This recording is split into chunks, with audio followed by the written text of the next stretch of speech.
আজকে video number 37-এ আমরা start করব পরিবেশ ও আকাশ। এই চ্যাপ্টার নতুন একটা টপিক, নাম হচ্ছে জীবজগৎ বাঁচিয়ে রাখবো আমরা। একসঙ্গে কয়েকজন স্কুল থেকে ফিরছে, দিদিও আজ ওদের সঙ্গে। শনিবার, তাই ছুটি হয়েছে তাড়াতাড়ি। বড্ড গরম। পুলক বলল, সূর্য চিরকাল এভাবে শক্তি ছড়িয়ে চলেছে? চিরকাল ঠিক বলা যাবে না। প্রায় 500 কোটি বছর আগে সূর্যের জন্ম, তখন থেকেই শক্তি ছড়াচ্ছে। সে শক্তির অল্প একটা অংশ পৃথিবীতে আসে। সূর্য কিভাবে শক্তি ছড়িয়ে যাবে? এখনো প্রায়, মানে সূর্য কি এভাবে শক্তি ছড়িয়ে যাবে, এটা তারা জিজ্ঞাসা করছে। এখনো প্রায় 500 কোটি বছর ছাড়বে, তারপর একসময় সূর্যের জ্বালানি শেষ হয়ে যাবে। আশা বলল, তখন পৃথিবীর কি হবে? আমাদের কি হবে? দিদি হেসে বললেন, সে অনেক দেরি। 500 কোটি বছর মানে, বুঝছো? এই 500 কোটি বছরের মধ্যে কত কিছু হয়েছে। আলী বলল, এর মধ্যে কি কি হয়েছে? ডায়নোসরের নাম শুনেছো? হ্যাঁ দিদি, টিভিতে দেখেছি। তারা ধ্বংস হয়ে গেছে। তারা যখন এসেছিল আমরা ছিলাম না। কয়লা, পেট্রোলিয়াম এত কোথা থেকে এলো? কোথা থেকে? বড় বড় বন আর প্রাণীদের দেহ মাটির তলায় চাপা পড়েছে, সেখান থেকেই এগুলো এসেছে। এবার নতুন উদ্ভিদ আর প্রাণীরা এসেছে। জীবজগৎ যাতে ধ্বংস না হয়, তার জন্য কি করা যায় সেই চেষ্টাই করছি আমরা। অবশ্য পুরোটা আমাদের হাতে নেই। পৃথিবীর পরিবেশটা বুঝতে হবে, যাতে নিজেদের দোষে জীবজগতের ক্ষতি না হয় তা দেখতে হবে। কিন্তু অনেক কিছু আমাদের জানা নেই। কত রকমের প্রাকৃতিক দুর্যোগ হয়, সেসব জানার জন্যই গবেষণা।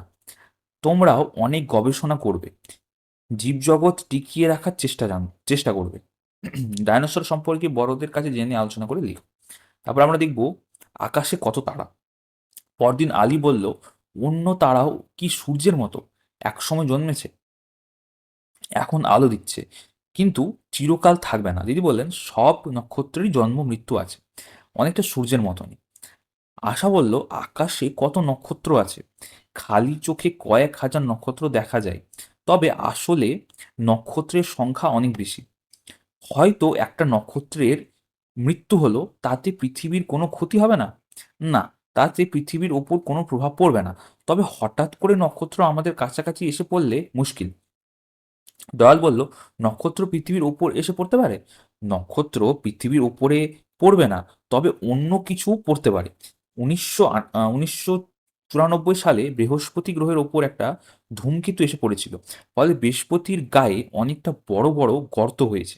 ধূমকেতু কি উল্কার মতো? পৃথিবী আর চাঁদের ওপর যেমন উল্কা পড়ছে তেমনি অনেকটা তাই। ধূমকেতু আসলে বরফ জমা পাহাড়ের মতো ছুটে বেড়াচ্ছে আকাশে, মাঝে মাঝে সূর্যের কাছে চলে আসে। তখন তাকে দেখতে লাগে অনেকটা ঝাঁটার মতো। এমন একটা ধূমকেতু কিছু অংশ বৃহস্পতির ওপর আছড়ে পড়েছিল। সুনীল বলল, এমন হবে সে কথা আগে থেকেই বোঝা যায়, তাই না? যায়, বৃহস্পতির ওপর ওই ধূমকেতুটা পড়বে এ কথা আগেই বলেছিলেন দুজন বিজ্ঞানী, সুমেরু সুমেকার আর লেভি। সুমেকার আর লেভি হচ্ছে এর দুজন বিজ্ঞানীর নাম। তাদের নামে এই ধূমকেতুর নাম হয়েছিল সুমেকার লেভি। এরপর এমন কিছু হওয়ার সম্ভাবনা থাকলে অনেক আগে জানা যাবে। আগে থেকে বোঝার জন্য কত গবেষণা চলছে আমাদের চারপাশে, আকাশের সবকিছু নিয়ে, মহাবিশ্ব, এই এসব নিয়ে মহাকাশ বিজ্ঞান, তা নিয়ে বড় বড় বিজ্ঞানীরা গবেষণা করছেন। তোমরাও অনেক পড়বে। কয়েকটা পূর্ণিমা আর অমাবস্যার রাতে আমাদের আকাশে নক্ষত্র গুনো। 4 জন করে দল করো। মনে মনে আকাশটা 4 ভাগ, পূর্ব দক্ষিণ, দক্ষিণ পশ্চিম ইত্যাদি করে এক একজন একটা ভাগ ভাগের নক্ষত্র গোনো, তারপর লেখো।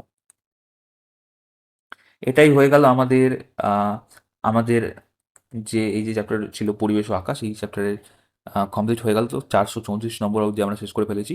মানবাধিকার ও মূল্যবোধ, আমাদের মতটাও জরুরি। ঠিক আছে, তো আমরা একটু সূচিপত্রটা দেখে নেব। আমাদের ম্যাক্সিমাম হয়ে গেছে, এই লাস্ট চ্যাপ্টারের মধ্যে রয়েছে আর কি মানবাধিকার ও মূল্যবোধ। এই চ্যাপ্টারটা আমরা স্টার্ট করব এবং আশা করি বেশি সময় লাগবে না আমাদের। এটা হলেই আমাদের পরিবেশ পঞ্চম শ্রেণীর যে বইটি রয়েছে, এটা কমপ্লিট হয়ে যাবে। ভিডিওটা দেখার জন্য অসংখ্য ধন্যবাদ। ভালো লাগলে অবশ্যই লাইক করে একটু শেয়ার করে দেবেন। ঠিক আছে? চ্যানেলটা অবশ্যই সাবস্ক্রাইব করবেন। অন্যান্য ভিডিওগুলো অলরেডি ডেমো অনেকগুলো দেওয়া রয়েছে, রাইট? এবং বাকি এই যে উপরের চ্যাপ্টারগুলো যদি আপনারা দেখতে চান, প্লেলিস্ট সেকশনে গিয়ে আপনারা দেখতে পারেন, বা অলরেডি ডেসক্রিপশনে লিঙ্ক দেওয়া আছে, সেখান থেকে গিয়েও আপনারা দেখতে পারেন। যাই হোক, তো অসংখ্য ধন্যবাদ সকলকে। All the best.